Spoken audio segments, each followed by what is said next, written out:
জয় গুরু।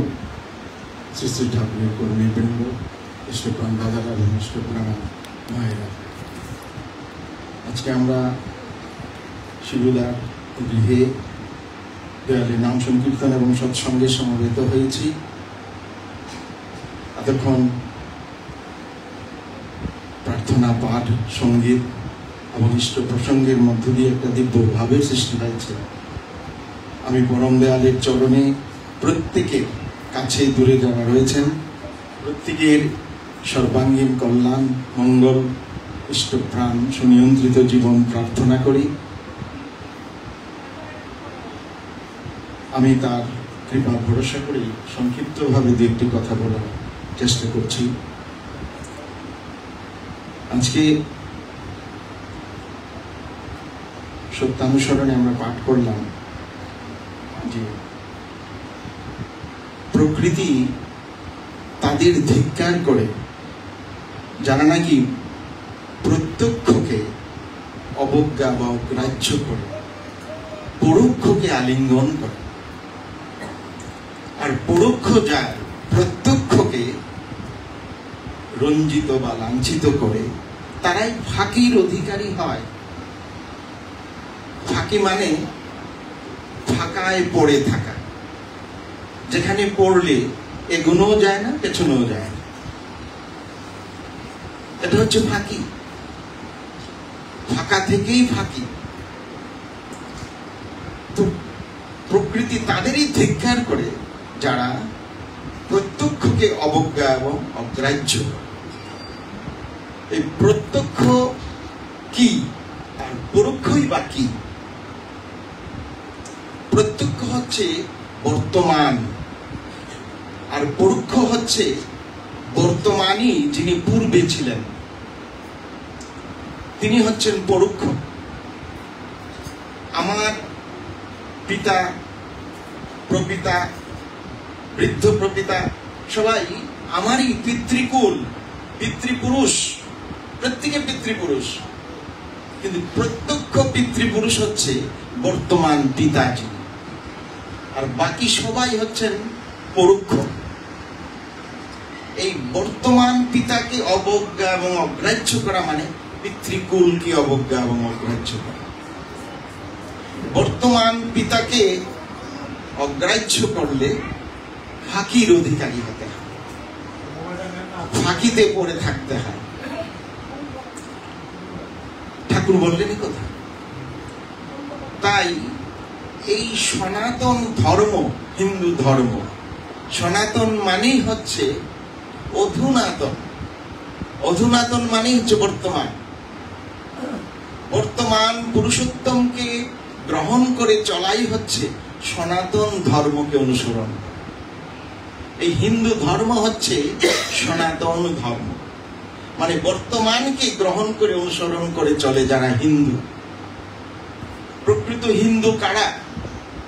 শ্রী শ্রী ঠাকুর বলেছেন যে পূর্বা পুরকু বর্তমান ও পুরুষোত্তম শরণ্য। পূর্ব দিকের পরিপূরণকারী বর্তমান পুরুষোত্তমকে স্মরণ করে যারা চলে তারা হচ্ছে হিন্দু। আমি কোন দেব দেবীর পুজো করলাম তাহলে হিন্দু হয়ে গেলাম তা নয়। আমি ফুটা, তিলক, মালা, চন্দন গ্রহণ করলাম, দেবতার পায়ে ফুল চড়ালাম, তাহলে হিন্দু হয়ে গেলাম তা নয়। হিন্দু হচ্ছে সেই যে বর্তমান পুরুষোত্তমকে গ্রহণ করে তার নির্দেশ পালন করে চলে এবং পরিবার এবং পারিপার্শ্বিককেও চালায়। একা চললে হবে না, সবাইকে নিয়ে যে চলে সে হচ্ছে হিন্দু। এটা একটা সভ্যতা, এবং এই সভ্যতা, এই চলাই মানুষের জীবনের উত্তরণ নিয়ে আসে, মানুষের জীবনকে উন্নতির দিকে নিয়ে যায়। উন্নতি মানে উন্নতি, মানে উৎসের প্রতি যে আনতি। আমি যদি তেমন ভাবে চলি তাহলে আমি উন্নত হলাম।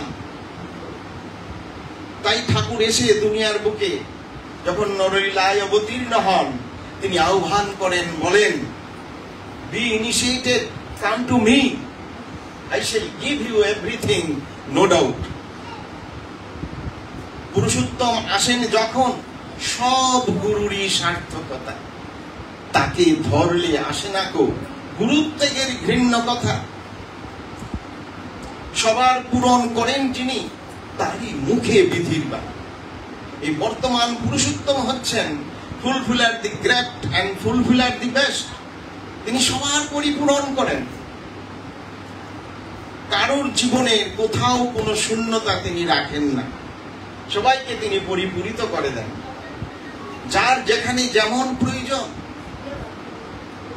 এই একটা মাটি যেমন যে বীজের বৃদ্ধির জন্য যে রসদ দরকার, মাটি তাই যোগান দেয়, আর তাই দিয়েই তাকে বিশাল বড় করে তোলে।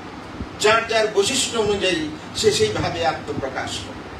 এই আমরা বিভিন্ন বৈশিষ্ট্যের, বিভিন্ন সংস্কারের মানুষ আছি।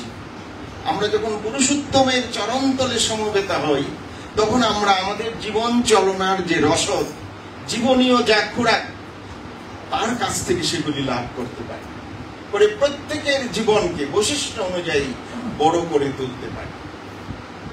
এটাই হচ্ছে আমাদের জীবনের সাধনা, এটাই হচ্ছে মানব জীবনের মুক্তি। এমনিতেই মুক্তি হয় না, মানুষ মুক্তি লাভ করে তাকে ধরে। আমরা যখন তাকে ধরি, তখন আমি সব অজ্ঞানতার থেকে মুক্তি লাভ করি, সব দুর্বলতা থেকে মুক্তি লাভ করি, সব বিফলতা থেকে মুক্তি, সব কাজ আমি সুনিয়ন্ত্রিত ভাবে, নির্ভরভাবে করতে পারি। আমাদের জীবনের দ্বিতীয় হচ্ছে সুবিবাহ। সুবিবাহ সুপ্রজনন। তৃতীয় হচ্ছে সদাচার। তাই সদ্গুরু গ্রহণ না করলে পরবর্তীগুলিকে আমি পৌঁছতে পারি না।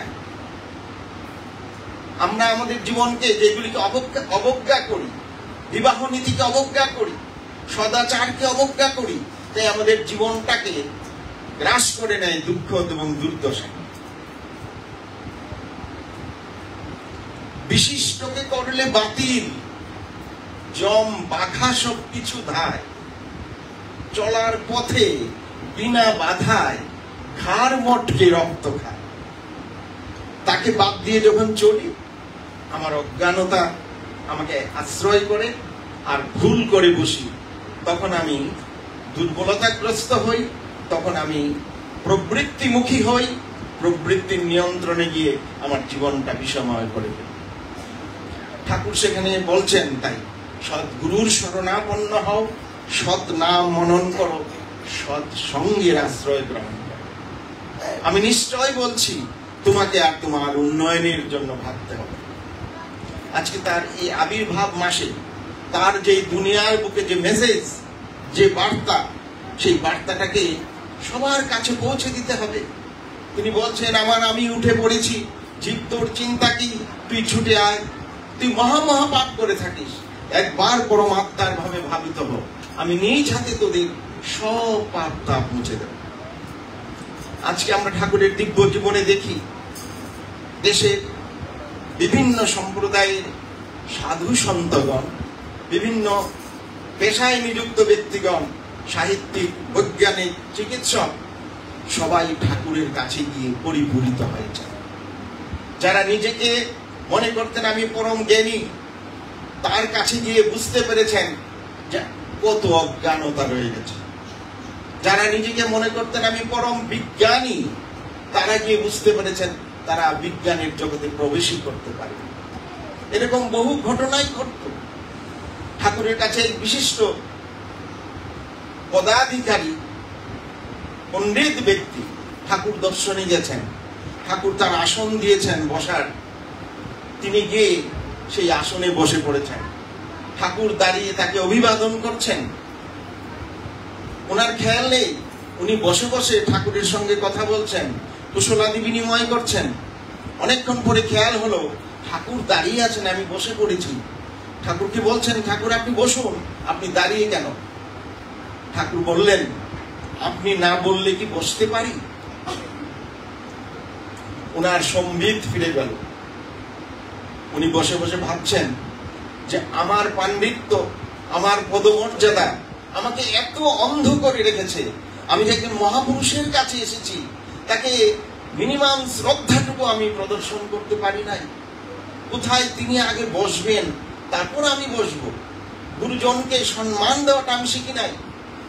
আমার পদমর্যাদার অহংকার আমাকে কোথায় টেনে রেখেছে, অথচ আমি গর্ব করে চলতাম। এই জন্য তার সান্নিধ্যে না গেলে নিজের চেহারাটা দেখা যায় না, নিজের চলন চরিত্রের কোথায় ত্রুটি তা বোঝা যায় না। আমাদের জীবনের যত সমস্যা আছে, সব সমস্যার ত্রুটি কোথায় সেটা যতক্ষণ না আমি আবিষ্কার করতে পারছি, ততক্ষণ আমি ত্রুটি মুক্ত হতে পারি না।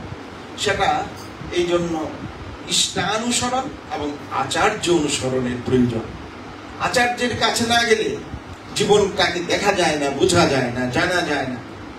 তাই ঠাকুর বলছেন যে সৎ আচার্য বা অধ্যাপকের নির্দেশ পালন করে না যারা, ব্যর্থ, মর্দিত, কৃতজ্ঞ হয়ে জীবনটাকেই করে সারা। আমরা এই জন্য ঠাকুরের আশ্রয় গ্রহণ করতে হয়, আচার্যের সান্নিধ্যে যেতে হয়, যে নিজেকে নিয়ন্ত্রিত করতে হয়।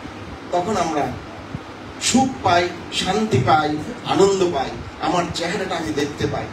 তিনি আয়নার মতো, তার কাছে না গেলে নিজের কোথায় ত্রুটি দেখা যায় না। ঠাকুর বলছেন যে তুমি তার ইচ্ছাধীন হও, তাকে তোমার ইচ্ছাধীন করিতে যাইও না। তার ইচ্ছাধীন হয় কথা তিনি বলছেন। তাই তাকে গ্রহণ না করলে, তার দীক্ষায় দীক্ষিত না হলে তার ইচ্ছাধীন হওয়া যায় না। আর যে একবার তার ইচ্ছাধীন হয়ে চলে, সে এমন শক্তি লাভ করে, সমস্ত বাধাকে অতিক্রম করে সে জয়ের পথে চলতে থাকে। সে নিজের দুর্বলতাকে জয় করতে পারে, প্রবৃত্তিকে জয় করতে পারে, অজ্ঞানতাকে জয় করতে পারে। সে একটা আনন্দের জগতে ভেসে বেড়ায়। আজকে আমরা দেখি ঠাকুরের চরণতলে যারা আশ্রয় পেয়েছেন, তাদের জীবন চলনায় যেন আনন্দের জোয়ার বইছে। এই যজন যাজন ইষ্টভৃতি স্বস্তিনী সদাচার পালনের মধ্য দিয়ে একটা আনন্দের ফোয়ারা বেরোয় মানুষের জীবনে। সেই আনন্দের জোয়ারে ভেসে গিয়ে তারা সবাইকে প্লাবিত করে দিয়ে একটা প্রেমের জগৎ সৃষ্টি করেছে। এটাই ঠাকুরের লীলা, এটাই ঠাকুরের মাহাত্ম্য, এটাই সদ্গুরুর মাহাত্ম্য।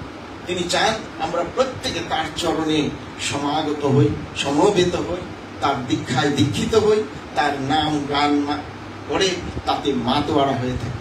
সবার জীবন সুন্দর, সুনিয়ন্ত্রিত হোক।